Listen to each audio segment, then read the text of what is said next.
Coach, obviously last year, defense is obviously a team unit deal, but pass rush was a bit of an issue last year, so it makes your guys' job that much harder. How has maybe the workload changed a little bit with the influx of new players back in the spring? Yeah, I mean, definitely some things we needed to get cleaned up on defense, and it's a Jimmy's and Joe's game, not an X and O's game. So getting the right guys in the right place is the name of the game, and I think we did a nice job. Coach Turner and Coach Dancy and Coach Hutzler and everybody involved did a nice job bolstering the front in the offseason, which is what we needed to get done. And when they don't have long to throw it, we tend to cover better on the back end. So it works hand in hand. I talked to Isaac Smith at Media Days. I told him he's probably the only college football player in the country who wants to have less stats this year than he had the season before. How do you keep his impact on the game high while maybe seeing him have fewer tackles per game? Yeah. I mean, Isaac will always be right in the middle of it. The thing from a coaching standpoint, or those of us that are living it on a day-to-day, is there's so much value that you can add beyond just the production sheet that you see Saturday after the game. I think that's at every level. There's a safety or a linebacker that's out there that maybe he didn't make 9 tackles or whatever, but he's making sure that everybody's lined up in the right place, and he's alerting the defense to what the offense is likely to do, and et cetera. So, I mean, there's so many ways to be a productive player without it necessarily translating to the statistical categories. And Isaac will always have that benefit. He's just such a cerebral player. Works really hard at the game, always super well prepared. He's like a quarterback of the defense.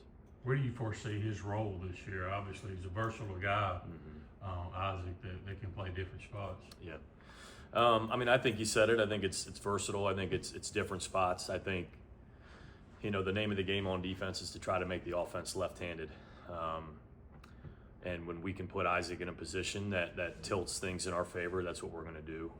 It's all speculative at this point, as we got to go to training camp and see what shakes out. At the end of the day, it's Coach Hutzler leads the charge, but it's our job as a staff to make sure we have the best players on the field doing what they do best. So Isaac spoke a lot at Media Days about player accountability after last season, and in terms of him and the other experienced players coming back from last year, what have you seen in that regard in terms of leadership and just trying to right the wrongs from last year? Yeah, it's been cool to watch the players really take charge of that. I mean, every coach would tell you, probably across any sport, that the best teams in team sports anyway are the ones that are player-led and not fed by the coaching staff. Player-led, not coach-fed. So those guys taking the reins on that is a huge deal. When your best players are your best leaders, good things should happen.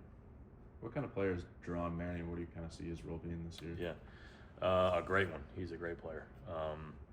Was a great player at his previous school, and I mean, you see it. You know why he is. He's again highly intelligent, but highly intelligent with also a great work ethic. He works at the game.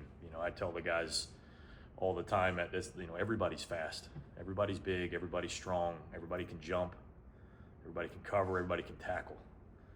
Your advantage in this game moving forward is 6 inches from ear to ear.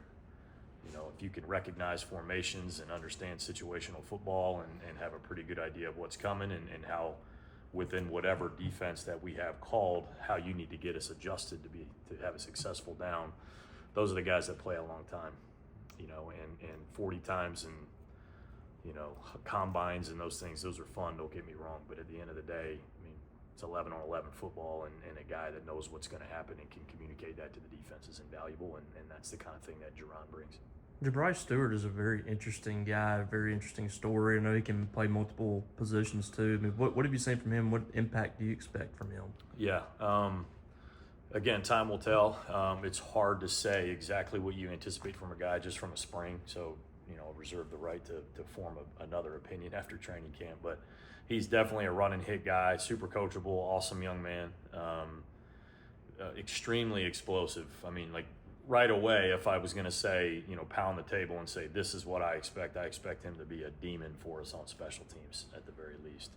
And obviously, the more that you can prove on special teams, and then ultimately you're gaining additional role on defense or offense if you play offense. But he's a definite run and hit scud missile. What kind of progress have you seen Stonka make since making that switch to safety?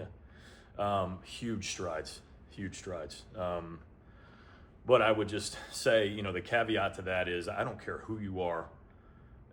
If you spent your whole life playing one position and then at a certain level, and now you're at essentially the highest level, at least of collegiate football, and you've made a major change in what you're playing, there's going to be a learning curve there. Where did he go from day one to whatever day it was when we left the spring? I mean, enormous leaps and bounds. I'd like to think that progress has continued over the summer. I know that it has. I see it, you know, in the meeting room and things like that.